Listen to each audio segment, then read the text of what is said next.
Gracias.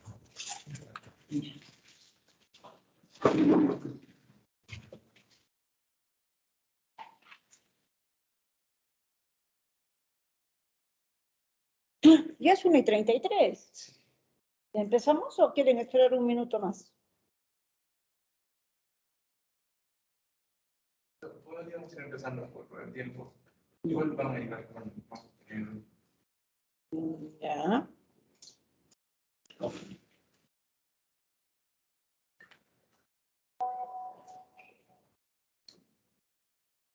No, eso fue escritísimo. Ya está.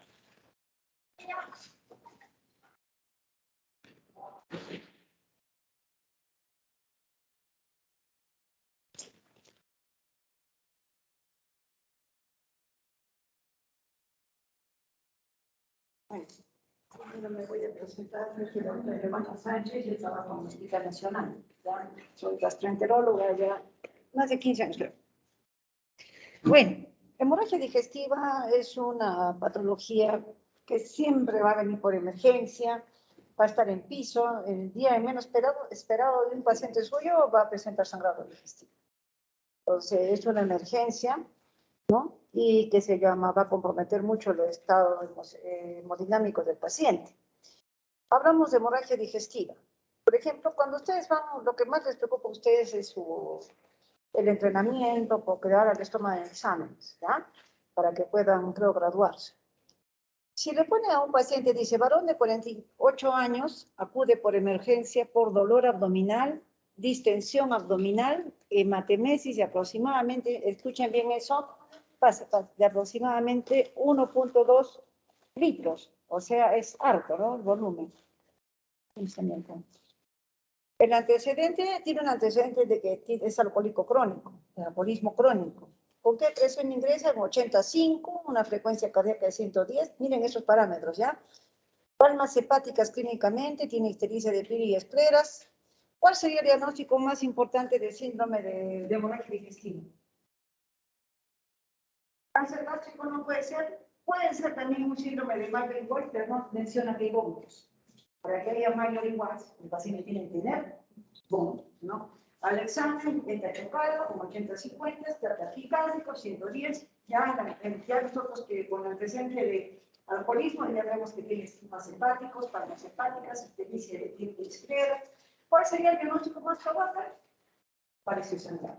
Por eso van a venir por emergencia los pacientes cirróticos.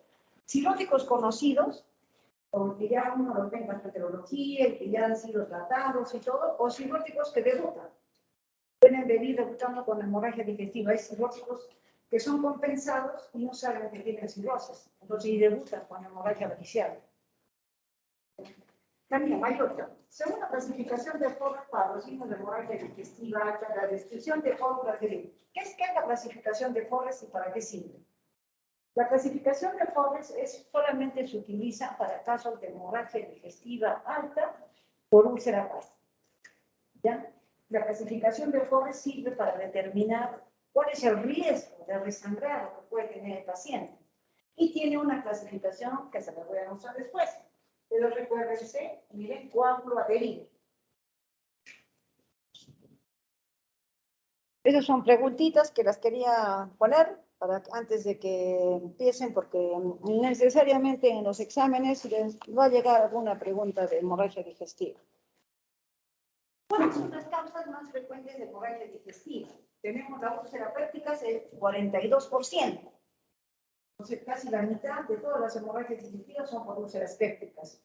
Después le siguen las varices gastroesofágicas, o a veces vienen las dos juntas. Hay pacientes que tienen hemorragia variceal y también tienen úlcera péptica. Viene la esofagitis, que ya sea péptica o esofagitis erosiva, ¿no? La esofagitis hemorrágica, pacientes con cáncer gástrico, pacientes con cáncer de esófago, pacientes con cáncer del duodeno, pueden venir también con hemorragia digestiva o debutar también con hemorragia digestiva. Las angiectasias no son muy frecuentes, dice 6%, pero sí las vemos.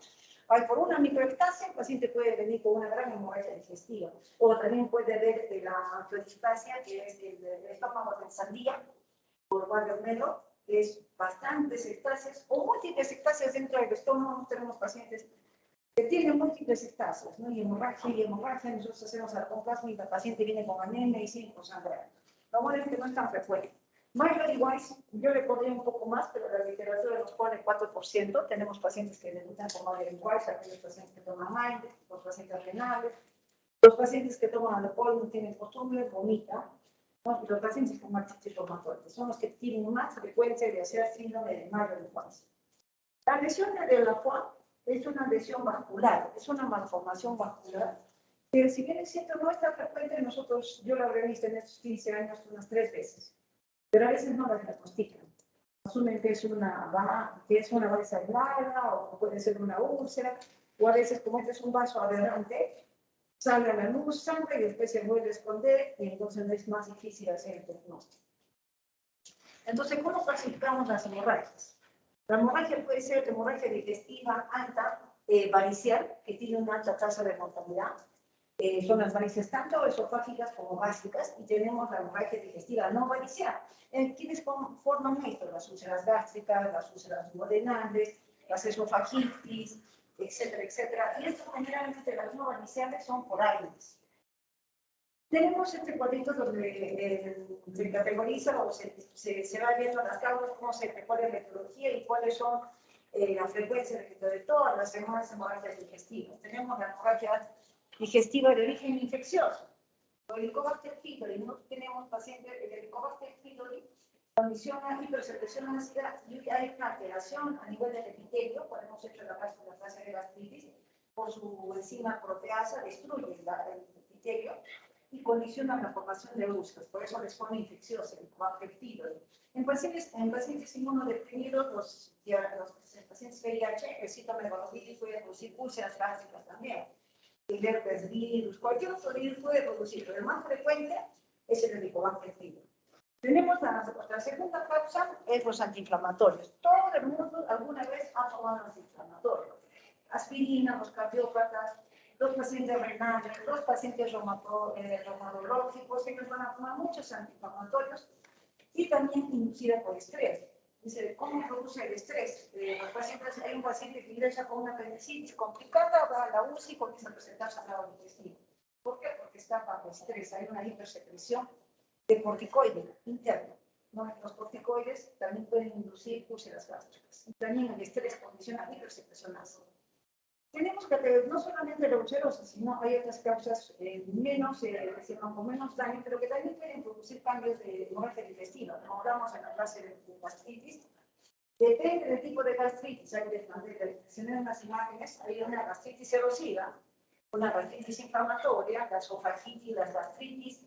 Los pacientes que sean anticoagulados, que tengan alguna que otra erosión, una gastritis erosiva pueden hacer una gran hemorragia digestiva, ¿no? Por eso dice la erosiva. O hay pacientes que tienen una anemia diatal y tienen full erosiones en el esófago, una esofagitis, y comienzan a tener hematemesis y para mala suerte si toman algún medicamento condiciona mayor sangrado. Las esofagitis pueden ser pépticas, inducidas por fármacos como el almendronato, que generalmente utilizan como un fijador de calcio, y hemos visto bastantes pacientes que toman almendronato y tienen unas gastritis terribles, la aspirina, los AINES, causas infecciosas como la Candida albicans. Eso generalmente se ve en pacientes que son inmunosuprimidos. Yo sinceramente nunca he visto una hemorragia digestiva por Candida. Lo que hemos visto generalmente por Candida albicans es dolor o dinofagia. Tienen todo el esófago lleno de Candida albicans, pero más cursan como dinofagia, ¿ya? Las esofagitis van en un 7%, las gastritis van en un 16%, las duodenitis en un 9%. En conclusión, el 9% de pacientes son por gastritis. Ahora, tenemos las otras causas que ya no son pépticas, ¿no? Tenemos la hipertensión portal. La hipertensión portal que se puede producir por diversos motivos, puede ser hepática, poshepática, que va a producir hipertensión portal y eso va a condicionar que se formen varices esofágicas, las varices gástricas, las varices esófago-gástricas, las varices duodenales y la gastropatía portal hipertensiva o la cardiopatía portal hipertensiva, porque como hay una hipertensión portal, todo el sistema digestivo pues, hace hipertensión. Por eso hay pacientes que a veces no tienen varices, pero tienen en el esófago y en el estómago, pero tienen en el duodeno.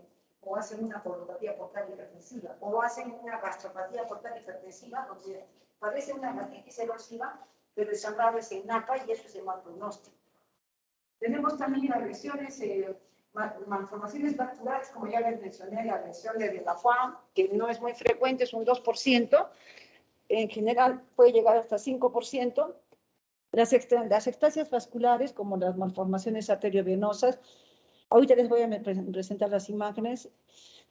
El watermelon, les comento un caso, hace más o menos, hace 2 años, antes de la pandemia, vino una paciente en mi consulta que dijo que estaba hospitalizada porque había hecho sangrado digestivo, ¿no? Y que le habían hecho varios procedimientos, pero que ella seguía sangrando, que le habían puesto ligadura, que le habían puesto inyectoterapia, y la paciente seguía sangrando y seguía con él. Ya le habían hecho la endoscopía. Cuando yo la veo en la endoscopía particular, no me parecía que fuera pues, una gastritis, no sé. La imagen que tenía era una pequeña proyección que parecía un pliegue completamente erosionado. Y era una ectasia vascular, lineal. Hicimos sesiones de agoplasma y nunca más sangró la paciente y subió la hemoglobina, pero que producen bastante sangrado. ¿Sí? A veces se presentan completamente todo comprometido en antro, por eso puede ser difuso. Hay también angiodisplasias que nunca se logran determinar. Generalmente las angiodisplasias no se logra saber la causa, por qué se producen, ¿no? Puede ser por una alteración a nivel de la estructura vascular, ¿no? Ustedes saben que las venas, las arterias, tienen cada uno, las arterias tienen músculo, las venas no tienen músculo, ¿no? Capa muscular. Tenemos también el síndrome de Rendu-Osler-Weber, que este es un problema hereditario, que sí también hemos visto pequeños hemangiomas. Una oportunidad tuvimos que ver un hemangioma en el recto, que el paciente sangraba y sangraba y sangraba, y nunca habíamos visto eso nosotros, y le hemos hecho escleroterapia en esa zona del recto, metiendo la escleroterapia, y el paciente se retrajo y mejoró. Los Rendu es un caso aparte de eso. Las angiodisplasias, como ya sabemos, ¿no? Que son los tumores.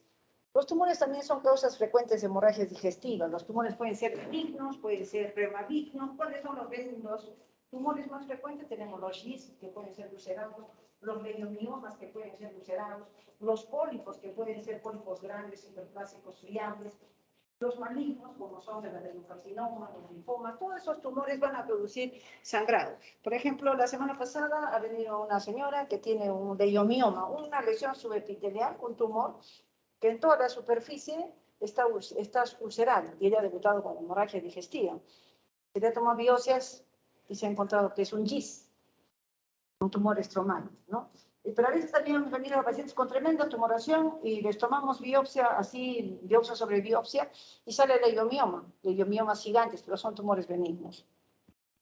Traumáticas, en el caso de que el paciente hace un sobreesfuerzo. La semana pasada tuvimos una señora con 3 desgarros lineales, esófago gástricas, paciente con artritis reumatoide que hizo estuvo con vómitos días antes y comenzó a vomitar, y bueno, yo no le hice la primera endoscopía, me comentaron nomás que había una paciente que había venido con sangrado digestivo y en ese momento no miraban dónde era y le pusieron un clip por acá y el otro clip se perdió y pensaban que se había metido el mediastino porque tenía toda una laceración esófago gástrica, ¿no? Y vuelven a consultar al día siguiente porque seguía sangrando, ¿no? Y el colega estaba asustado porque decía, ¿dónde está el clip? Porque él había puesto un clip y el otro creo que se había enterrado en el tejido. Tenía miedo de que el clip esté migrando y se vaya al mediastino. Y cuando le volvimos a hacer, yo no encontré solamente uno, yo encontré 3 desgarros. El que estaba en la parte distal, que era más largo, al ladito había otro, y otro estaba más subcardial. Entonces, ¿qué se hace? En esos desgarros de mayor igual se colocan pues clips, que es lo que se hizo otra vez, inyectoterapia, y esa señora tenía el diagnóstico de artritis reumatoide. Ingesta de cuerpo extraño, hemos tenido pacientes que generalmente por espinas de pescado, espinas a veces huesos de pollo, a veces se comen, los niños a veces se comen, ¿qué se llama? Agujas, alfileres, todo se comen esto, entonces pueden presentar cuerpos extraños y al momento de extraer el cuerpo extraño queda una ulceración. Las monedas que se quedan atascadas, como están en la luz, producen presión y producen úlcera por presión. Tú sacas la moneda y el paciente puede presentar hemorragia digestiva al día siguiente o en el mismo momento. También tenemos pospolipectomía. Eso es común. Hemos visto, yo por ejemplo, la vez pasada he sacado un pólipo en el recto, era un GIS. Le puse 3 clips y a los 2 días vino sangrando por emergencia. Se había caído un clip y comenzó a presentar sangrado, ¿no? Eso es cuando los más grandes son los pólipos, tenemos que ponerle más clip para que no sangre. Eso también es común. Las fístulas aortoentéricas sí hemos visto en un paciente que hace poco le diagnosticamos. Es rarísimo, primera vez que hemos visto, pero sí hay. El origen de sangrado no identificado ingresa en lo que se llama hemorragias de origen oscuro. O sea, de un 5-14% vamos a tener casos de hemorragia digestiva que no se va a determinar la causa. Tiendan en el grupo de hemorragia de origen oscuro no determinado. Acá tenemos, por ejemplo, miren las varices, acá tenemos el hígado, ¿no? Miren cómo se produce la hipertensión portal, va a condicionar una dilatación de las venas y arterias del estómago y sobre todo del flujo esofágico. Y se producen estos cordones varicosos. Uno entra con la endoscopía y ustedes miran ahí todas las varices sangrando. Nosotros cuando vienen así son bonitas. Nosotros podemos hacerle ligadura, escleroterapia así cuando están. Pero cuando vienen sangrando, el paciente está pero con unas hematemesis terribles y ustedes están ahí parados y el paciente está que vomita sangre. Y está chocado y ustedes no saben qué hacer, a veces se aspiran. Entonces, esto, lo que es varices esofágicas, son terribles. Las varices esofágicas son por hipertensión portal, una de las causas, la cirrosis hepática, porque puede haber también trombosis. Las varices gástricas son por trombosis generalmente de la vena esplénica, que van a producir hipertensión portal. Las varices se deforman, ¿por qué? Cuando la gradiente postocava es mayor de 10 milímetros de mercurio. Ahí se forma, pero para que estas varices esofágicas sangren, que son cordones varicosos sangre, la presión tiene que estar más de 12 milímetros de mercurio. Entonces, pregunta de examen, Elena, ¿a qué presión sangran las varices esofágicas? Y son de más mortalidad. ¿Quiénes son más mortales, las esofágicas o las gástricas? Las varices gástricas sangran masivamente y tienen más tasas de mortalidad. Las varices esofágicas sangran con más frecuencia, pero tienen menos mortalidad. Las varices gástricas no sangran tan frecuentemente, pero cuando sangran, puede matar al paciente. Las varices esofágicas todavía podemos controlarlas, podemos inyectarles, podemos hacer, pero las gástricas son más difíciles. Un episodio de sangrado disminuye más la mortalidad del paciente. Tenemos acá también las úlceras que pueden haber en el esófago, en el estómago, en el duodeno. La mucosa gástrica, hay una alteración que puede comprometer la mucosa, la muscular, la submucosa y puede incluso perforarse las úlceras, ¿no? Las úlceras gástricas pueden ser úlceras perforadas, úlceras penetradas, y estas úlceras, a veces, cuando uno hace endoscopía, estas úlceras cuando se perforan, van a producir hemorragia digestiva y también van a producir pérdida de sangre en la cavidad y el paciente se va a chocar, ¿no? Y es una emergencia. A veces nosotros podemos solucionarlo con endoscopía, se puede colocar un ovesco que es como una grapa gigante para ocluir la úlcera, pero si hay mucho sangrado interno ya no se puede porque hay que limpiar la cavidad del sangrado, ¿no? Pero ahí a veces también tenemos las úlceras penetradas en el cual el paciente, ya la úlcera es profunda, pero por efecto de defensa tapa el epíplo y uno mira y parece que la úlcera estaría no perforada ni penetrada. Miren estas úlceras gigantes, ¿no? Estas úlceras son con tejido necrótico, son múltiples. Este tipo generalmente los vemos en los diabéticos, hipertensos, renales, ese tipo de múltiples úlceras. Acá hay una úlcera grande que medía unos 10 milímetros con bordes normales. Macroscópicamente nosotros podemos decir si son malignos o son premalignos. ¿Cómo va a presentar, cuál es el cuadro clínico que va a presentar el paciente con hemorragia digestiva? No es difícil el diagnóstico. Ustedes apenas vean al paciente y ya van a saber si es una hemorragia digestiva, si está debutando con una hemorragia digestiva en el momento, o si es que el paciente viene después de varios días diciendo que hizo una melena o que presentó una deposición oscura de varios días y que está todo pálido, ¿no? Puede venir el paciente con una hemorragia aguda o con una anemia secundaria, a una hemorragia que pasó desapercibidamente y se autolimitó. Eso pasa, ¿no? Por ejemplo, dice, esto de posición negra y no voy a la mesa. Y cuando tú le preguntas, ¿y qué ha pasado?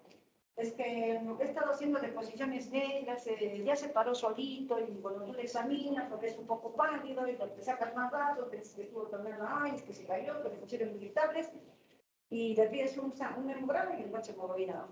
Le hacen una endoscopía, le encuentran una úlcera gástrica por estrés. ya no está sangrando, ¿no? Pero lo que yo les presento acá arriba es el cuadro de emergencia. ¿Cómo viene el paciente? Con hematemesis y melena, que son los dos síntomas cardinales. Hematemesis ya hemos dicho que es la sangre roja con el vómito, pero esta sangre puede estar bajo los efectos del ácido clorhídrico, ¿no? Y puede ser una sangre semidigerida, o a veces también puede ser una sangre roja aglutinante. Por ejemplo, si son varices esofágicas, el paciente va a estar emergiendo y dice, ¿por qué nos trae? Es que han vomitado sangre, y en ese momento vomita y mira todo un charco de sangre así rojo, como con la tercera de la nariz, igualito, porque el sangrado es tan masivo que no le da tiempo para que, bajo los efectos de los ácidos, esta se digiere en cambio de coagulación, ¿ya? También hay la que se llama, tenemos la melena. Los pacientes generalmente dicen, estoy haciendo deposiciones negras. ¿Por qué no traes? ¿Qué comenzó a hacer deposiciones negras? ¿Cómo es? Es así como el betún. Ellos dicen eso, ¿no? Son una melena, es bien maloliente. Ustedes van a sentir, cuando han hecho citología, han tenido que sentir, cuando pasan por emergencia, una melena uno la reconoce de inmediato. Contamina todo el ambiente. Huele mal. Entonces, tenemos también la hematoquesia, la rectobragia y sangre oculta. Pero estos dos síntomas cardinales son para hemorragia digestiva. Cuando queremos hablar de hemorragia digestiva baja, hablamos de hematoquesia, que puede ser sangre roja, porque también puede depender de que si tiene alguna patología como los divertículos, si cada divertículo está sangrando rápido, como no hay ácido, nada ahí, puede teñir las heces. Las heces salen generalmente de la hematoquesia, para que nunca se olviden, pues es casi como la beterraga. Ustedes ven como la beterraga o el color vino, eso es hematoquesia. Y las heces pueden salir también a veces con coágulos, pero generalmente cuando es una hemorragia que no es tan severa, las heces pueden salir medio sólidas, pero así como el color de la beterraga, pero también puede salir hemorragias masivas. ¿Ya? Tenemos la rectorragia, eso sí, la rectorragia sí es una sangre roja viva, por una fisura, por una hemorroides, generalmente son pues en la parte distal del ano, ¿no? La rectorragia, aunque a veces también hemos tenido un caso de que un paciente tenía un divertículo justo en el ángulo recto sigmoideo, un divertículo, y ese divertículo sangraba y sangraba y sangraba. A veces el paciente decía de posiciones amarillas y se terminaba así sangrado. Decían, no, eso es hemorroides, lo trataron como hemorroides y al final ahí es un solo divertículo que se va a sangrar. La sangre oculta en heces se pide en qué casos, en el cual yo no sé si el paciente dice, no es melena, no he hecho hematoquesia, no he tenido una evidencia de sangrado, ¿no? Pero está anémico. Entonces, ahí vemos que el paciente clínicamente va a decir, tiene síntomas de anemia crónica, porque no está haciendo una anemia aguda. Entonces va a haber cansancio, va a haber astenia, adinamia, cefalea, palidez, ¿no? Palpitaciones. Y este sangrado puede ser en cualquier parte del tracto digestivo medio. O sea, ¿cómo se clasifica la hemorragia digestiva? En alta, antiguamente era en alta, por encima del ángulo de 3 y baja por debajo del ángulo de 3. Como el advenimiento de la tecnología endoscópica, donde ahora el intestino delgado ya no es como antes, que no se podía estudiar, no se podía ver, no se podía abordar. Ahora tenemos la cápsula endoscópica, tenemos una enteroscopía de un balón, de doble balón, y con eso podemos estudiar el intestino medio. Por eso decimos hemorragia digestiva alta desde el esófago hasta el ángulo de 3. Del ángulo de 3 hasta la válvula ileocecal del intestino medio. De la válvula ileocecal hacia abajo es hemorragia digestiva baja. ¿Ya? Presentación clínica. Hemos dicho que hay hematemesis, melena, puede haber vómitos. Acá hay un error, ya no es vómitos porráceos, es vómitos borráceos. La hematemesis, ya sabemos que es sangre que se vomita bajo los efectos. Puede ser que el paciente a veces viene y dice, ¿qué ha pasado? Es que ahorita está comiendo y de pronto ha comenzado a vomitar sangre, dice. ¿Así? Le digo, sí, ¿qué ha comido mañana? He tomado mi desayunito, nomás de ahí me ha dado ganas de vomitar y he vomitado todo con mi comida con sangre. Entonces, a veces vienen las hematemesis con rasgos de sangre, por eso que nosotros siempre les preguntamos, ¿estás en ayunas o has comido? Porque si estás en ayunas, podemos hacer endoscopía. Si está comido en la mañana y ha comenzado a sangrar, no podemos hacer, tenemos que esperar más horas para poder hacer la endoscopía.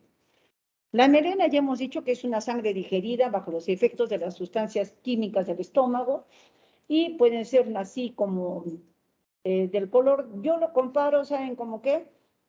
Como eso que utilizan para echar los pisos en las carreteras, como la brea, así igualito es cuando es un sangrado agudo. Y usted, cuando ya el paciente ha detenido el sangrado, usted le hace un tacto rectal, sale medio verde petróleo, y cuando ya ha parado ya sale medio plomito. Pero eso ya no sé, ustedes lo van a ver en el momento de que evalúen al paciente, ¿no? Y el paciente va a venir también, no solamente con hematemesis, melena, los vómitos borráceos pueden ser que el paciente dice, paciente que ha venido diciendo, doctora, ¿sabe qué? Yo vomito y me sale como unas cositas café. Dice, no, mi saliva sale con algo cafecito, es lo que saben decir los pacientes.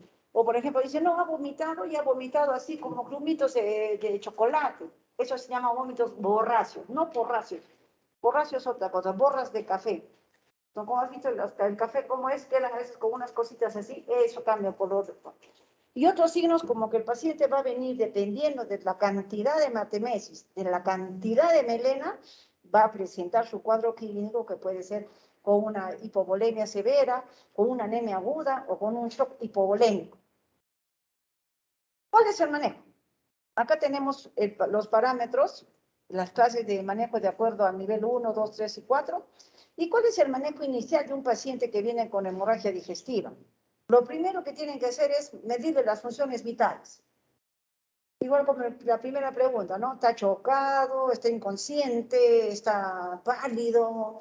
Le tomas la presión, no, ya ni sientes. Entonces, lo que primero que hay que hacer es frecuencia cardíaca, presión arterial y canalizar una vía. La endoscopía, no se desesperen por hacer la endoscopía en el momento. Lo primero, el paciente que ingresa con hemorragia, su vía respiratoria libre, el ABC, ¿no? No se desesperen por querer que venga el gastroenterólogo. Si está inestable, lógicamente que no van a querer que le meta el tubo, si está inestable el paciente. Lo primero que tienen que hacer es corregir la presión arterial, ponerle sangre si necesita y controlar. Ahora, ¿qué parámetros tenemos que nos van a decir en qué clase está y qué grado de severidad tiene la hemorragia digestiva? Si tenemos el parámetro número 1, tenemos sangrado en mililitros. El sangrado puede ser desde menos de 750 hasta más de 2 litros. En ese extremo está. Pero acá lo ponen en clases, tipo 1, tipo 2. El tipo 1 es menos de 750, el tipo 2 es de 750 a 1500, el 3 es de 1500 y el 4 es más de 2000. ¿En quiénes vemos el 4? Generalmente lo vemos en pacientes con varices esofágicas, que eliminan más de 2 litros. En las úlceras pépticas, a veces hay como un sangrado grueso, visible, sí, pero nunca llegan a botar o eliminar tanta sangre, ¿no? El sangrado en porcentaje, para hablar ya no en volumen, sino hablamos en porcentaje, vemos que el de la clase 1, el sangrado es leve, es menos del 15% de la volemia. Cuando es moderado está entre 15 a 30%, y cuando es más o menos el tercer grado, 30 a 40% de la volemia. Cuando es más del 40% de la volemia, ya el paciente está postrofado, ¿no? Y la frecuencia cardíaca va a ser menos, el sangrado es menos, pero si es más la frecuencia cardíaca, mientras más sangrado hay, eso ya es por razonamiento. La presión arterial también, cuando sangra poquito, la presión arterial puede estar normal, cuando sangra más o menos está un poquito disminuida, pero cuando ya está con un sangrado severo está completamente disminuido. La frecuencia respiratoria también va alterándose de acuerdo a la cantidad de sangrado que hay, porque el paciente se puede tener microaspiraciones que pueden hacer que el paciente comience a tener taquicardia. Ahora, la dureza va a depender de la cantidad de sangre que el paciente pierde. Si el paciente está haciendo un gran sangrado digestivo, a ver, va a haber falla renal. Entonces, la diuresis puede ir disminuyendo o no orinar, porque es una anuria por shock hipovolémico. Los síntomas, cuando es como les he dicho, el paciente viene así, que hizo en la semana, hizo 3, 4 melenitas, es un sangrado leve, entonces está normal, pues no se está estabilizado, nada. Y en la clase 2 ya como que se asusta porque miró, ¿cuánto es que he vomitado sangre? ¿Cuánto más o menos? Un vaso, no, casi dicen como medio balde, dicen. Entonces ya uno tiene que tener una idea de más o menos cuánto está eliminando el paciente, ¿no? ¿Cuál es el plan de trabajo? ¿Qué es lo que tienen que hacer? Ya les he dicho al inicio, tienen que estabilizar al paciente. ¿Qué exámenes tienen que pedir de ingreso? A la vez que la enfermera está canulando la vía, tú le estás viendo cómo están sus funciones vitales, tienes que pedir exámenes de laboratorio, porque tenemos que ver cómo está ingresando el paciente. Un hemograma completo, para ver cómo está la hemoglobina, el hematocrito. Pero las constantes que a veces no las van a sacar, pero sí va a estar. Básicamente me interesa la hemoglobina, porque dependiendo de la cantidad de hemoglobina que tenga, yo voy a decidir la conducta que voy a hacer. Si le voy a poner plasma, si le voy a poner un paquete, 2 paquetes, 3 paquetes. Tengo que ver también el perfil de coagulación, porque si es un paciente cirrótico, a lo mejor tiene 2.000 plaquetas o 1.000 plaquetas. Voy a tener que transfundir plaquetas, o el INR está en 1.8, 2.5, entonces, ¿qué tengo que hacer? Tengo que corregirles su INR, tengo que transfundirle sus plaquetitas, porque ¿qué pasa? Supongamos que tiene 1.000 plaquetas y el INR está en 2.5. El gastroenterólogo va a venir y va a decir, con eso no puedo hacer.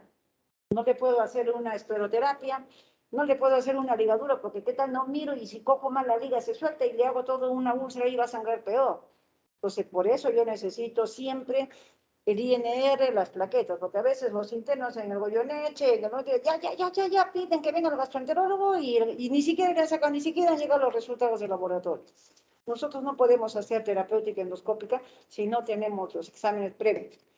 Hay que ver también cómo están las pruebas hepáticas, si es que es cirrótico o si está haciendo una hepatitis o está haciendo una insuficiencia hepática. A lo mejor es un paciente que estaba de lo mejor y de pronto tomó un medicamento X, hizo una falla hepática, está en insuficiencia hepática, y este paciente puede tener TGO, TGPA, y también hace varices citopánicas agudas y puede hacer también un síndrome hepatorenal. Por eso es importante el perfil hepático.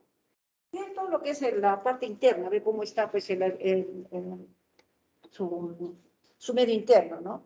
Hay que ver la glucosa, hay que ver su nitrógeno, hay que ver la creatinina, hay que ver los electrolitos, todo eso es lo básico. Estos son los exámenes básicos que ustedes tienen que pedir cuando ya vean un paciente de emergencia o en piso ya casi la mayoría tiene, ¿no? Sus exámenes, pero si es nuevo, no sabe. Acá tenemos más o menos para saber cuánto de fluido o cuánto de paquetes tenemos que transfundir. En la clase 1, en la clase 2, 3 y 4. Si la pérdida de sangre ya hemos dicho que es menos de 700 mililitros, el otro es 750, ya hemos dicho todo esto, ya hemos hablado. ¿Se transfunde en casos de qué? La hemoglobina, si es en caso de menos de 7 miligramos, se debe transfundir paquete globular, aunque si el paciente no tiene ninguna patología. ¿Ya? Algunos dicen menos de 8, pero yo le he encontrado le he puesto 7 gramos. En todo caso, si yo no tengo ninguna patología y de pronto sangro, le tienen que poner paquete globular. Pero ¿qué pasa si el paciente es un paciente que ha tenido un infarto? Pues si es un paciente que ha tenido una insuficiencia renal crónica o ha tenido hipertensión arterial o un ACV hemorrágico, esos pacientes están hipoperfundidos, ¿no? No tienen buena oxigenación. Si ellos bajan a 7, pueden hacer síntomas severos, o pueden reactividad, o puede ser un infarto reactivo, puede ser una serie isquémico realmente. Entonces, en ellos no podemos esperar terapia mucho de hemoglobina. Entonces, estando en 9, se debe transfundir. Ahora, el plasma, ya hemos dicho que las plaquetas, y también hemos dicho que se tienen que transfundir porque nosotros recibimos los resultados del laboratorio y vemos cómo están. Si tiene plaquetas bien, no le voy a transfundir plaquetas.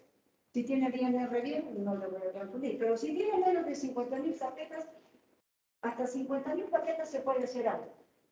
Pero nosotros en gastroenterología utilizamos generalmente toda la literatura. Para nosotros los hematólogos nos dicen, con 50.000 plaquetas tú puedes hacer lo que quieras. Pero nosotros, como estamos enfrentando hipertensión portal, es diferente, ¿no? Preferimos el 80.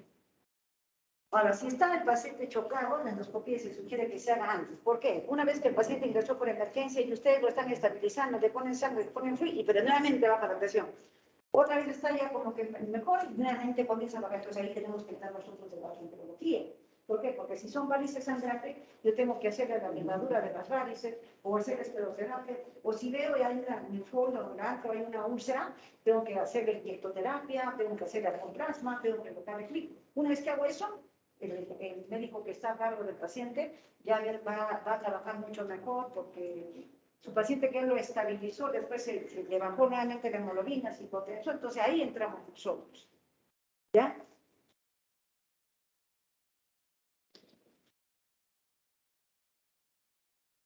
Ya, eso ya lo leen ustedes en la parte. Este score no, no es tan usado, pero creo que les toman en el examen del ENAM, el score de Blackford. No, este score a veces lo han tomado los exámenes de del ENAM. Dice, son generalmente, a veces nosotros no estamos con la cabeza de recordarnos, ¿no? Los nombres propios y cuáles son sus criterios, pero en la teoría y en los exámenes siempre a veces preguntan eso. Entonces, eso se evalúa al ingreso del paciente. ¿Qué es lo que tienes que ver? Básicamente evaluar la urea, la hemoglobina, la presión arterial, el pulso, si hay melena, si ha tenido síncope, si ha tenido falla cardíaca, enfermedad hepática. Y se va calculando todos estos parámetros que tienen, cada uno de estos parámetros tiene un puntaje, ¿no? Si es menos de 6 por consulta externa, no es en emergencia, la edad está diferida, si es mayor de 6 es emergencia, se hospitaliza para endoscopía, todos estos criterios lo tienen acá, repásenlos para que sepan en qué casos el paciente puede ir a su casa o puede quedarse en emergencia o hacerse una endoscopía de urgencia. No sé si ustedes habrán visto alguna vez hacer una endoscopía. ¿Han visto? Tenían que ir al hospital, pues. Ese problema. Pero bueno, no pueden entrar a los videos de YouTube, vean endoscopías. Esta es así. Por ejemplo, acá tenemos el monitor. Esto es el procesador, la fuente de luz. Esto es lo que se llama el endoscopio. Miren, esto negro. Este es el endoscopio. Estos son los mandos del endoscopio. El paciente está con una boquilla en la boca y le introducen el endoscopio bajo sedación consciente, ¿no? Entonces se mete el endoscopio hacia la boca, revisamos todo el endosófago, todo el estómago y 10 centímetros de duodeno. La colonoscopía es por abajo, se avanza hasta el ciego. ¿Qué es una endoscopía alta? La endoscopía alta, pues, es un estudio que te permite básicamente evaluar todo lo que es esófago, estómago, duodeno. Permite ser diagnóstica y también puede ser terapéutica, ¿ya? La endoscopía diagnóstica es la que habitualmente nosotros hacemos en la consulta privada y en el hospital, ¿no? El paciente viene, no, me duele el estómago, me abre, me quema, entonces ya hacen una endoscopía diagnóstica. Uno ingresa al estómago y tomamos biopsias de la cámara gástrica. A veces encontramos tumores en el esófago, a veces encontramos hernias hiatales, esofagitis, tomamos biopsias, ¿no? Y otra es la endoscopía terapéutica, en la cual yo ingreso la primera vez, hago un diagnóstico y encuentro un pólipo. Lo biopsio y después en una segunda sesión le saco el pólipo. Es la endoscopía terapéutica. Es lo mismo, pero ya con otros dispositivos, ¿no? Haces de polipectomía, uno ingresa, encuentra el pólipo. La primera vez lo veo, le tomo biopsia, me sale qué tipo de pólipo es, hiperplástico o adenomatoso. Veo si es grande, chiquito, si es pediculado, si es sésil, y de acuerdo a eso yo hago la técnica de polipectomía, mucosectomía, entonces se inyecta en su base y se agarra un asa especial y ¡plac! Se corta el pólipo y después se pone su grapa ahí para prevenir sangrado. Eso es una polipectomía terapéutica. La polipectomía terapéutica puedes hacer, por ejemplo, como hemos visto acá está acá está con el endoscopio y acá va a ser una ligadura. Este es el endoscopio, se acerca a la varices, que es igualita que esta, la absorbe, la chupa la varices así, y ¡plac! Suelta una banda elástica. De todo lo que le ha chupado, le suelta una banda elástica. Y en todo el trayecto de estas varices puede colocar una acá, una acá, una acá, o a veces entramos y hay una varices con punto de fibrina, donde dice, esta es la que ha sangrado, ¿no? Y agarramos, nos acercamos a esa varice, le miramos el punto de fibrina y nos acercamos, aspiramos y soltamos. Y estalla la varices, pero ya está por debajo con su banda elástica. O a veces no pueden porque no miran nada y el paciente está que sangre, que sangre, que sangre. Entonces, ¿qué hacemos? Entramos con escleroterapia, con el endoscopio, con un catéter que en la punta tiene una aguja, nos acercamos a la varices y echamos escleroterapia, que hace que se trombose dentro de las varices y la varices se colapse. ¿Qué es una endoscopía digestiva baja o una colonoscopía? Hemos visto acá que antiguamente era solo con visión de fibra, ¿no? Uno hacía una endoscopía mirando solito con tu ojito. Tú entrabas ahí La endoscopía ha revolucionado tanto que ahora hacemos de por todo sitio, podemos mirar todo el tracto digestivo, entramos a la vía biliar, podemos punzar el páncreas, podemos hacer punciones de lesiones retroperitoneales, en colonoscopía podemos hacer polipectomías, inyectos, es mucho ha evolucionado y sigue evolucionando la gastroenterología. ¿No? La colonoscopía te permite ver bajo visión directa, porque tú no mires en una pantalla, el aparato digestivo bajo, desde el ano hasta la totalidad del colon, incluyendo incluso el ileón terminal. ¿Ya? Justo ayer hice un pacientito que me mandaron y decían porque estaba con mucho dolor abdominal, que le habían operado del apéndice, pero que él seguía doliéndole la fosa ilíaca derecha y que había encontrado en el apéndice un tumor, ¿no? Pero que se lo han recetado completo. Entonces hemos tenido que entrar necesariamente al ileón para revisar que no haya nada. Entonces, ¿cuál es el manejo específico según la causa, no? Mediante endoscopía nosotros podemos usar el score de Forrest para lo que es las hemorragias digestivas no variceales. Ustedes están viendo el Forrest 1A, es un vaso que está concentrado a chorro. Tú entras con la endoscopía, pero ahí lo miras, está sangrando cruzado de sangrado. Cuando es varices esofágicas, es peor todavía. Tú miras con el endoscopio y se le llena todo de sangre y ves, o sea, ¿dónde estás? Por eso hay que tener, que se llama, no hay que tener miedo. El paciente que ve otros tipos de paciente tiene que ser una persona fría para que pueda resolver, porque todo el mundo está en la expectativa, ¿qué vas a hacer? ¿No? Tienes que guardar, ponerte más fuerte y decir, sí, lo voy a ver. Hemos tenido esto, ¿no? Bien, ¿qué hacemos? Punzamos acá, lo inyectamos, o si no, ya va a rotar, le pongo un clip, taca, sangrado. Inmediatamente, informe las varas, están sangrando así, aparatosamente, y tú miras que estás ahí buscando las varices, la chupa, le pones de agarrarte y espectacularmente la sangre se limpia. Tú se desaparece el sangrado. Pero cuando está sangrando, te da, el paciente se pone intenso, estás buscando, a veces no puede, ¿no? Entonces, el Forrest 1A es el vaso obeso visible con sangrado a chorros. El 1B es el sangrado de nata. El 2A es de hacer un vaso cubierto con fibrina, el 2A. El 2B con coágulo adherido, lo que dijimos de ese alumno, no de esa pregunta de ese señor, el coágulo adherido. El 2C ya es correcto de más de fibrina, con poquitos de hematina, y el Forrest 3, se llama ya, pues está completamente cubierto, no llama ningún vaso, no se nota nada. Entonces, si yo digo, ¿cuál de estos puede sangrar más fácilmente? Puede resangrar más fácilmente. El 1A, el 1B y estos. Entonces, ¿yo qué tengo que hacer? Utilizar terapia mixta. Si yo sé que este Forrest 1A tiene mucho más riesgo de sangrado, no solamente le voy a hacer pues inyectoterapia, ¿no? Como gastroenterólogo tengo que asegurarme de que esto no vuelva a resangrar. Yo le pongo 2 clics y chao, ya no vuelve a sangrar. En el caso de este, puede sangrarlo no tanto, ¿no? Eso es Forrest. Forrest te va a decir con qué porcentaje puede sangrar, el porcentaje de recidiva. Y este Forrest 3, si no, a veces han puesto, generalmente la literatura dice que no sangra, pero no sé, algunos han hecho hasta Forrest 3 y viene sangrado. Lo que pasa es que nunca fue Forrest 3, quizás fue un Forrest 2C. Con Forrest 3, entonces van a su casa, no están sangrados. Ya hemos dicho 1A, 1B, vaso visible, todo eso está ahí.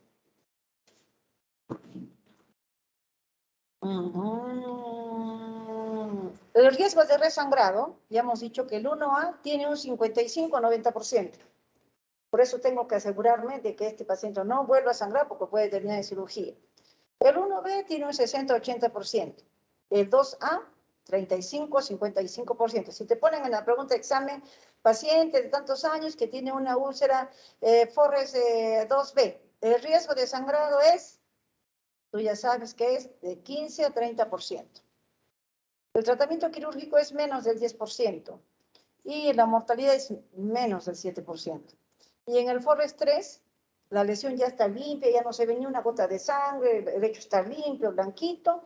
El riesgo de resangrado es menos del 5%. Yo, sinceramente, nunca he visto un Forrest 3 que regrese, pero mis amigos dicen que se han visto, pero yo nunca he visto.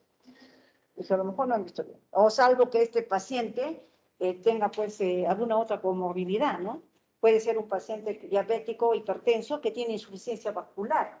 Y hemos dicho que un factor de defensa de la mucosa es el flujo sanguíneo. Si es un paciente con fibrosis pulmonar o es un paciente nefrópata que tiene arteriosclerosis, pueden sangrar. En esos casos sí. ¿De qué depende del score de Forrest? Ahora, ¿qué se hace? Por ejemplo, de acuerdo al Forrest, yo tengo que ver qué es lo que tienen que hacer. Por ejemplo, en el 1 y 2A se da a todos los pacientes que ingresan con hemorragia digestiva, se tienen que dar inhibidores de modo. ¿Ya? Ahora, el manejo hemostático lo hacemos nosotros por endoscopía. Y allá está la criptoterapia, allá están los clips, acá está el algoplasma. La terapia mecánica son los clips. Esto que les mencionaba antes, si yo veo un brazo grueso, no lo voy a inyectar, no, entonces, porque hay problemas son desinyectan nada más y después está desangrando el paciente. Por eso la terapia combinada es mucho mejor. Puede ser que generalmente cuando ingresan le ponen omeprazol hasta que llegue el gastroenterólogo, hay que bajar la acidez para que el coágulo que se está formando no se desintegre, porque si no le damos omeprazol, el coágulo no se va a adherir firmemente.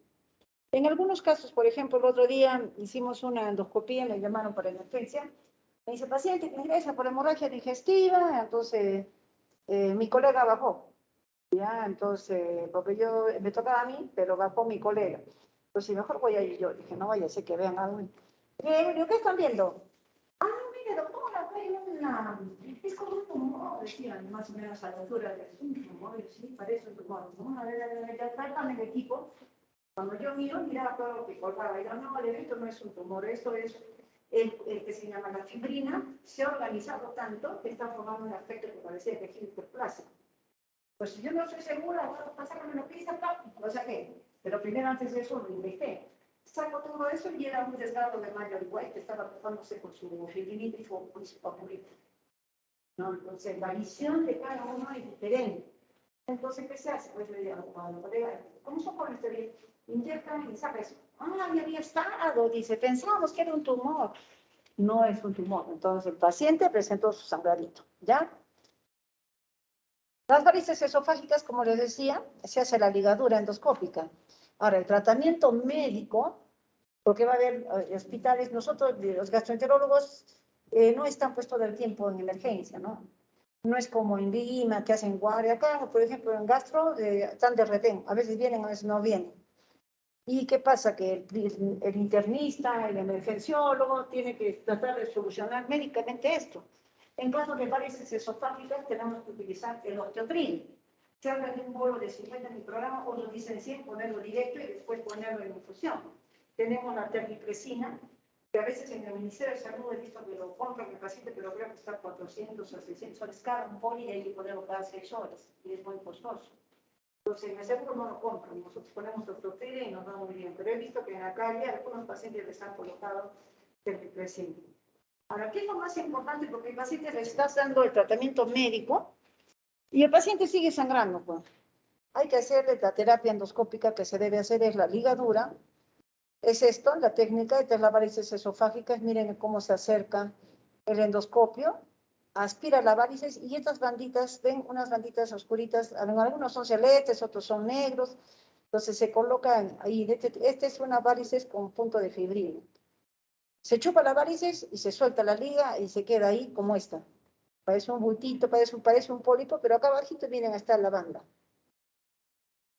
Ahora, ¿por qué? Los pacientes que tienen hemorragia digestiva varicial, generalmente, como son cirróticos, la mayoría son cirróticos, porque también hay otras causas, tenemos que dar antibiótico profiláctico, porque estos pacientes pueden hacer encefalopatía, y si tienen ascitis, pueden hacer peritonitis bacteriana espontánea. Todo paciente con hemorragia digestiva alta varicial por cirrosis debe recibir antibiótico terapia. Puede ser con cefalosporinas de tercera generación o puede ser con quinolonas. Ahora hay pacientes, por ejemplo, de causas, las hemorragias de úlceras pépticas, muy raras mandamos ahora a la cirugía. Pero, por ejemplo, tenemos pacientes que vienen al gastroenterólogo y mirarle la ligadura, está queriendo mirar y no mira nada y no puede hacer nada y no se mete la boca y al día siguiente más tarde ponen a llamar y dice, no, sigue sangrando y ya no sabe qué hacer. Entonces tenemos una medida salvatoria que se llama el valor del sextante glauco. Entonces, esas sondas se ponen por la nariz, algunos lo ponen por la boca, pero yo nos enseñaron por la nariz, se mete por la nariz, es que para meter es una sonda así, grande, miren cómo es la textura. Meter esto por la nariz y todo, es que hasta que le pases y todo, entonces es todo un problema. Entonces, por eso preferimos que el paciente esté intubado, pero todavía si el paciente no de gluten, ¿no? Que está intubado, pero igual. Esta es la medida salvatoria, es lo máximo que se puede hacer con las varices esofágicas y puede estar entre 24 y 48 horas en este balón va al esófago y este balón va al fondo gástrico. Esto se conecta a un centro de hospital, le ponen ahí su manómetro, le ponen un contrapeso que cuesta acá más o menos de 500, casi como un cloruro de sodio, para que esto no se suelte. Pero si ustedes no vuelven a acá, pues se va a regresar. Lo que queremos es que este balón haga un efecto hemostático. La única función que tiene esto es hemostasia, o sea, comprime, comprime. Pero ¿cuál es el mayor riesgo de esto? Como es una medida salvatoria, al momento de retirar, hay que desinflarlo con mucho cuidado del baloncito, porque se ve la de lo desinfla, como se pone una mucosa entre las varices, de esto puede haber alguna carita, lo sacas y puede presentar su cuerpo. Esto hay que hacerlo con mucho cuidado, y desinflando, un día va tapando la presión, le va bajando la presión. Eso es lo último que se puede hacer para pacientes con hemorragia digestiva alta y se debe estar dentro de las 24 48 horas el balón de Senstaque bloqueo. Ahora ya sabemos que hay prevención primaria en casos de pacientes que no han sangrado, se puede usar betabloqueadores, hay pacientes que vienen a la consulta y que tienen sus varices pero que nunca han sangrado, betabloqueadores. Pero en pacientes que ya han sangrado ya hay que hacerle terapia endoscópica. Este es el score de Roncal, que lo utilizan básicamente para pacientes que tienen hemorragia digestiva, no más por úlcera gástrica que por varices esofágicas, ¿ya? Esta misma tablita, repásenlo, es igual que la anterior que les he dicho, que hay que dar un porcentaje nomás de 0, 2 puntos, de 3 a 4 puntos, más de 5 puntos, ¿no? También te va a dar el grado de compromiso. Y estos algoritmos quiero que se lo revisen ustedes, se lo he traído de la guía del Seguro Social, eso ya para que ustedes se lo lean. Acá también hay un algoritmo para el manejo de hemorragia digestiva no varicial y hemorragia digestiva varicial, ¿no? Acá tenemos cuando hay úlceras Forres, 1A, 1B, Forres, todo está acá, eso es lo que les he explicado, pero ya ustedes lo tienen, repásenlo, eso es el manejo que tienen que hacer, este algoritmo. Vamos a hablar de hemorragia digestiva baja. ¿Entendido o no han entendido nada? ¿Está bien? ¿Está claro? Ya. Bueno, es que las hemorragias digestivas son bonitas, pero también son de mucho miedo. Cuando vengan el paciente, todos se asustan. El paciente cirrótico viene con... Yo he visto morir ahí en shock franco. Se mueren. Una hematemesis, pero franca, el paciente chocaba y pásale, esto se coloca, no les da ni tiempo ni para poner la guía, el otro le quiere poner catéter venoso central, el paciente está todo colapsado y a mí particularmente cuando recién estaba empezando, una vez hice a un paciente de un gordito, así gordo, vino con hemorragia digestiva alta y entonces cuando entramos miré con unas varices grandes, había una con un punto de fibrina. A veces nosotros los médicos pecamos ¿cómo se dice? Tenemos nuestro ego un poquito alto, ¿no? Entonces, no, hay que ir al doctor, liga. Le dije, no, pero ahorita no está sangrando, déjalo así nomás. No, que va a sangrar. No tenía yo ganas de ligar. No estaba sangrando. Dije, no, después sí estoy, pues, no, que lo ligue. Le voy poniendo y ¡pop! Estalla la varices. Estalló la y comenzó a sangrar. O sea, lo toqué, o sea, ni siquiera hice el procedimiento, o sea, entré con el endoscopio, lo toqué y comenzó a sangrar a chorro.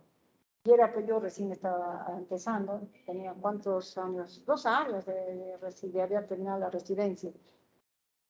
Entonces dije, pucha, todos estaban ahí mirando, se quedaron todos atónitos sangrando y el paciente comenzaba a sudar. Y yo ponía un cloruro y el colega, y como yo me puse nerviosa, agarré al colega y me dice, espérate, ya, yo lo voy a hacer. Digo, no te gastes todas las ligas. El doctor para soltar, no, te digo, te gastas todas las ligas. Quedó una liguita.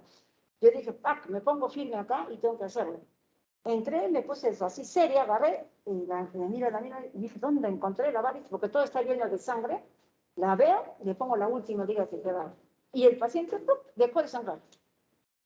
Así son las varices esofágicas. Y el paciente ya estaba sudando, ya se estaba hipotensando. Porque el otro, que mi amigo que quería poner las bandas, suéltalo donde sea. Pero no sueltes donde sea, hay que mirar bien dónde es. Así es. Ahora vayamos a la hemorragia digestiva baja, que también vienen por emergencia. Tenemos varias causas de hemorragia digestiva, hay más, pero estas son las más frecuentes. Tenemos múltiples causas de hemorragia digestiva baja. Los tumores, el cáncer de colon, los divertículos, que son los más frecuentes, diverticulosis colon. La enfermedad diverticular es diferente que la diverticulosis por enfermedad, implica diverticulitis, la hemorragia, el absceso, la perforación del mandíbula. Cuando hay una paciente que se ha perforado con divertículos, cuidado operar con la función intestinal.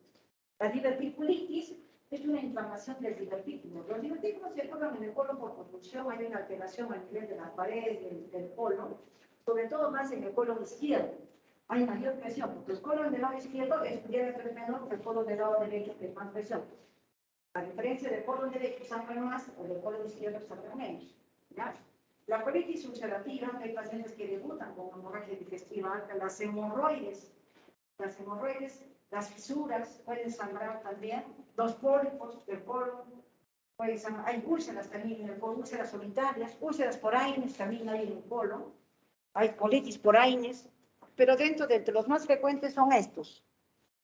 ¿Cuál son la definición? Dice hemorragia digestiva oculta o sangre oculta. Cuando hablamos de esto, sangre oculta en ese, por ejemplo, ¿por qué pedimos eso? Usted le dice, ¿tú sabes qué, paciente, hay que pedir un término? Ya sea por la edad, o porque lo viste pálido, o porque el paciente, a veces hay sangre evidente, y hay sangre evidente. En estos casos, cuando el paciente tiene anemia, que no tiene otra causa, hay que ver que no esté perdiendo sangre por tracto digestivo, ¿no? Por eso se llama hemorragia digestiva oculta, o sangre oculta, o hemorragia de origen oscuro. Esa área que no podemos ser objetivada macroscópicamente, o sea, yo no veo que el paciente está sangrando. Se detecta a través de un test de laboratorio que se llama telenogenesis, o también le llaman sangre ocultenesis. A veces el paciente viene solamente con anemia, ¿no? O a veces el paciente viene y te dice, ¿sabe qué? Doctor, el otro día he hecho negra mi deposición, pero así se portó. ¿Así? Sí, o sea, vamos a hacer un endoscopio y no encontramos nada, ¿no? Le hacemos teleno y le encontramos positivo. A veces la mayoría del teleno es del intestino medio.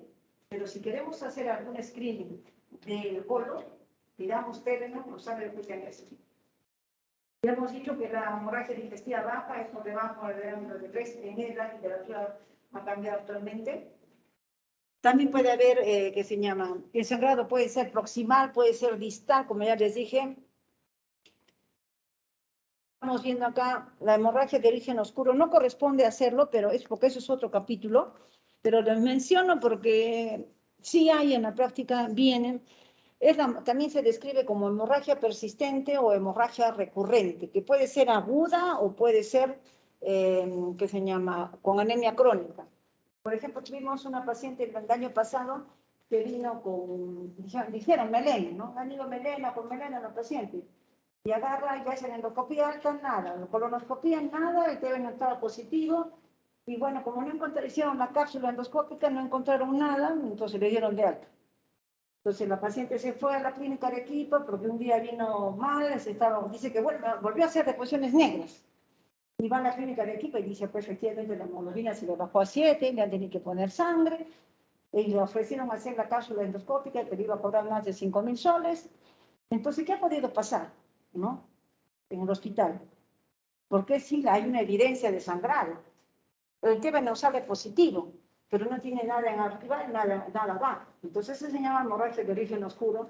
Se tiene que revisar todo lo que es intestino. Le tomaron una tomografía y le informan que tiene a la altura del ilion proximal una lesión subepitelial ulceral, que no la vimos en la cápsula endoscópica, ¿no?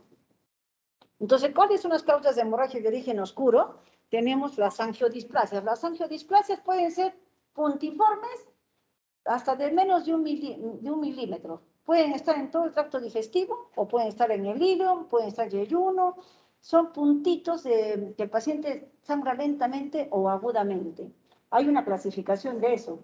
La causa más frecuente de hemorragia de origen oscuro son las angiodisplasias. Enteropatías por Aines hemos visto, enfermedad inflamatoria también, ustedes saben que la enfermedad de Crohn también produce sangrado digestivo.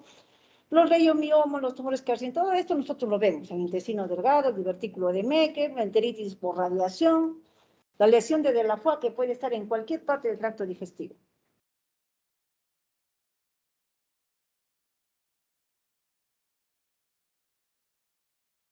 ¿Todavía pasamos? Entonces, ¿qué hacemos? La hemorragia digestiva. ¿Cuáles son los factores más frecuentes de hemorragia digestiva baja? ¿Quiénes sangran más del tracto digestivo bajo? Los adultos mayores. Y los adultos mayores son los que tienen los divertículos. Por eso los divertículos son más la principal causa de hemorragia digestiva. También otra causa de hemorragia digestiva es en pacientes que están anticoagulados. Pero les he dicho que por una erosión o una eficacia que no estaba cerrada comienza a presentar sangrado digestivo bajo. También tenemos pacientes que se sobreanticoagulan, con warfarina u otros. Antiinflamatorios esteroideos pueden dar hemorragia digestiva alta, baja, en pacientes que están inmunodeprimidos o duración del paciente que está mucho tiempo hospitalizado o que tiene muchas comorbilidades. Por ejemplo, en el piso de medicina hay pacientes que tienen una ACV, encima tienen falla renal, para mala suerte tienen una cardiopatía y tienen una fibrosis pulmonar. Esos pacientes con comorbilidades pueden hacer fácilmente una hemorragia digestiva baja. Ya hemos dicho que el 30 a 50% son los divertículos, seguidos de las angiodisplasias, las hemorroides, colitis isquémica, las neoplasias o iatrogénicas cuando hacemos nosotros una polipectomía, ¿no? O cuando hacemos una mucosectomía, o cuando incidentalmente entramos con el endoscopio, con el colonoscopio podemos desgarrar, ¿no? A veces podemos, que se llama, hacer malas maniobras y se puede desgarrar. Pues es muy raro, ¿no? Porque nosotros entramos, pero hemos visto también, ¿no? Las úlceras rectales solitarias, úlceras por proctitis actínica. La proctitis actínica es un capítulo que les menciono ahorita, porque aparte, me parece a mí que aparte de los divertículos, los tumores, los pólipos, la proctitis actínica actualmente es muy frecuente. ¿Qué es la proctitis actínica? ¿Alguien sabe? ¿Alguna vez ha visto? La proctitis actínica es una alteración que se produce, una alteración vascular en el cual los vasos del recto pierden su resistencia, se vuelven más frágiles. Y eso es a consecuencia de la radioterapia. ¿Quiénes les da esto? En pacientes que han tenido cáncer de útero, cáncer de cuello uterino, cáncer de próstata.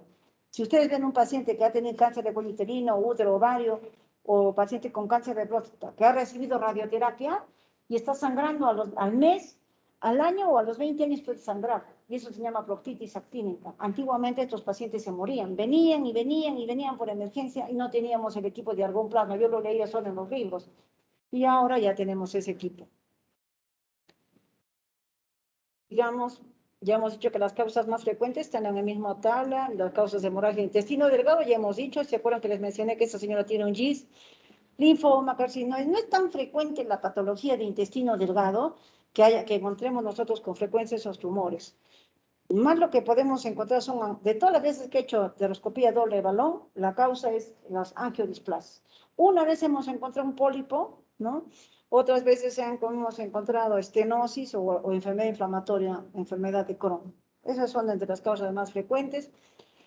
Le doy una cápita más frecuente, la hemorragia por divertículos. Es la causa más frecuente de hemorragia digestiva baja.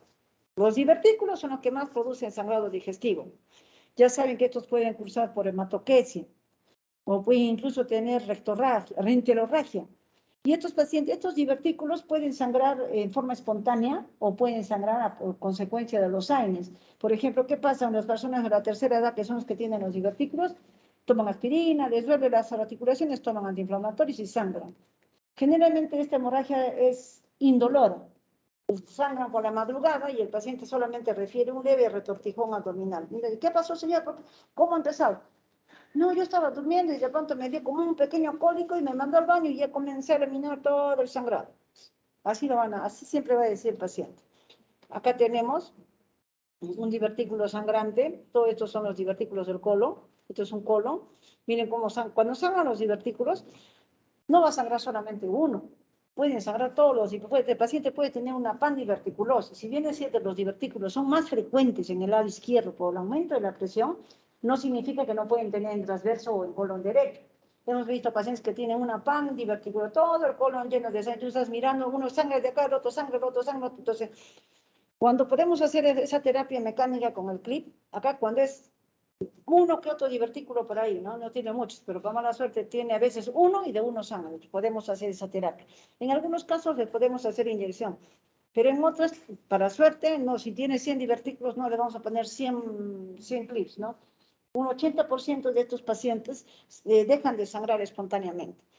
Las angiodisplasias o las malformaciones vasculares, como les dije, o las telangiectasias, generalmente se localizan en el colon proximal. Por ejemplo, ven, esto es como un ovillito y se ven como unas cuerditas. Este es el típico, este de acá abajo, este también. Por ejemplo, yo tenía en la práctica privada cada rato bien. Pero estos pacientes que en el seguro también vemos, esas angiodisplasias. Hay pacientes que debutan, la vez pasada vino mi colega, entró a sala de endoscopía y le digo, me han mandado un paciente de Moquegua. Y dice, ¿qué tiene? ¿Sangrado? Me dice, así. Cuando entramos a la colonoscopía, en el ciego tenía una ectasia. Le tuve que coagular, y era el único que estaba, la única ectasia que estaba sangrando. ¿No? Estas ectasias son causa de hemorragia digestiva baja.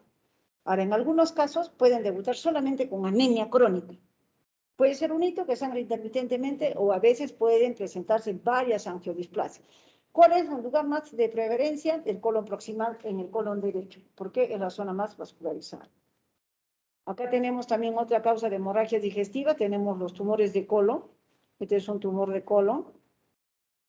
Generalmente los tumores de colon pueden debutar igual que el cáncer de colon con una hemorragia digestiva activa o con anemia crónica. Por eso es que se les pide el T-Venom como screening, porque hay tumores que sangran crónicamente o tumores que sangran activamente. La colitis isquémica es una complicación de pacientes que tienen patologías como hipertensión arterial o enfermedad renal crónica, donde hay una oclusión por ateromas del epitelio intestinal, de los vasos intestinales que producen una isquemia, igual que el ACV, igualito en el colon. Y se produce áreas de múltiples úlceras y que van a producir, eso incluso puede predecir una trombosis mesentérica. El sangrado se produce de la reproducción de tejido isquémico y solamente se hace diagnóstico endoscópico o de una tomografía. ¿Y cuál es el tratamiento en sí? Si es que se ve el área, se puede hacer coagulación con argonplasma, alguna terapia, pero hay que mejorar la vascularidad de estos pacientes. Acá tenemos esto, la proctitis actínica que les presenté, que es consecuencia de la radioterapia. Nosotros, son varios vasos, esto que han visto anteriormente, esta ectasia,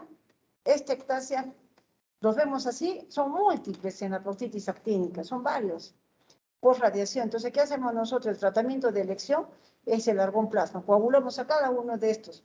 ¿Dónde les da? En pacientes que han recibido tratamiento por cáncer de próstata, cáncer de útero. La fisura anal, el diagnóstico es facilísimo, es un desgarro a nivel del canal del ano, que la gente generalmente se asusta porque se ha presentado en mi deposición y está produciéndome sangrado. La fisura del ano se produce por esfuerzo, ¿no? Al momento al momento de defecar, y es una solución de continuidad, ¿no? Del esfínter externo del ano, y esto va a producir la consecuencia de que de un solo esfuerzo, pero la fisura del ano duele tanto que el paciente hace una hipertonía del esfínter y se vuelve estreñido.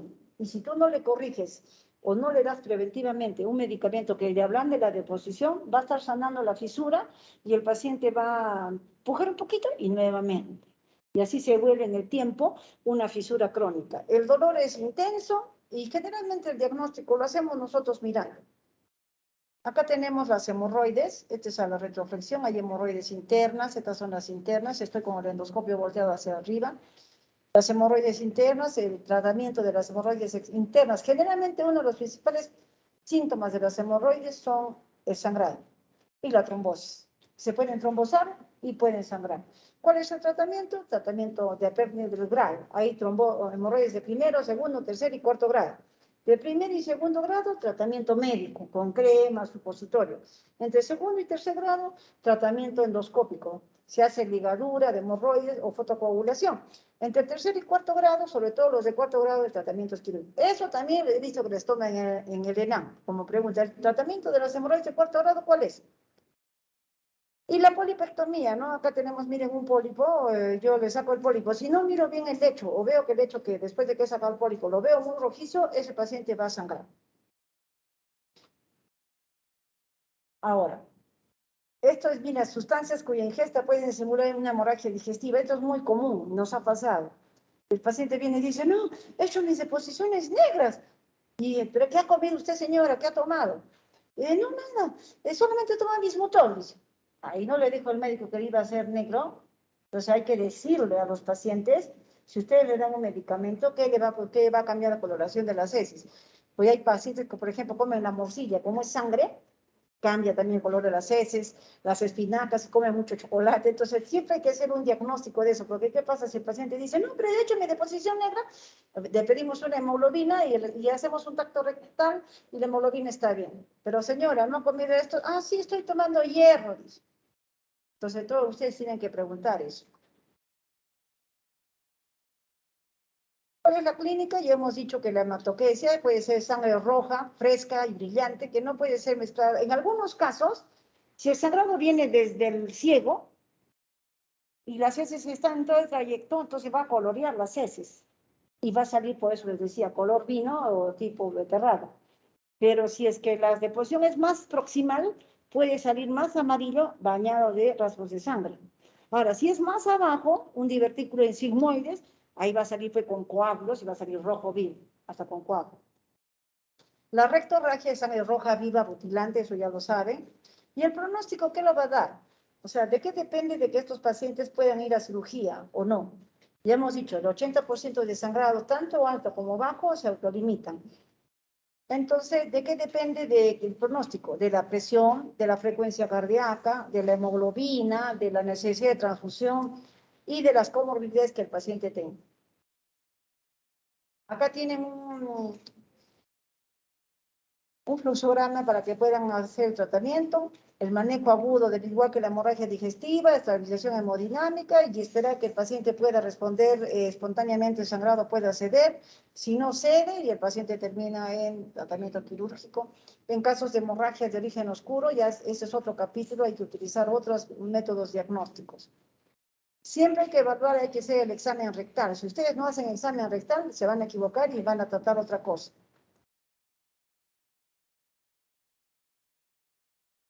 Ya hemos dicho que la hemorragia digestiva, el tratamiento es para cada patología, ¿no? El argoplasma, el CLIC, las inyectoterapias, y depende, por ejemplo, acá les quiero detener en alto.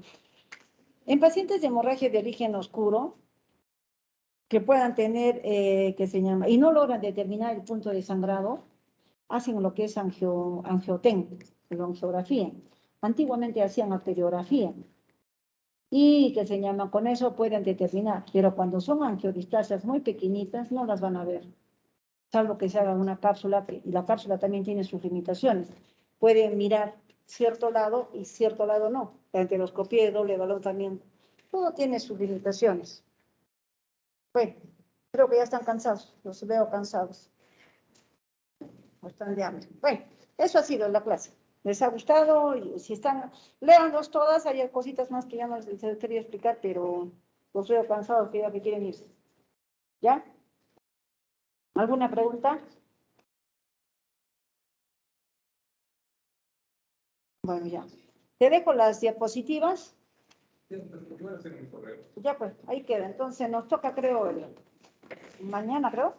Mañana tenemos que podemos hablar. Colon irritable, ¿no? Sí. Ya, mañana será buena. ¿A qué hora? A las 8. Sí. A las 8. ¿Ya? No me olvido nada. Ya, entonces. ¿Qué? Ah, no, no he enviado. No, es que esas las tengo. O sea, que las y las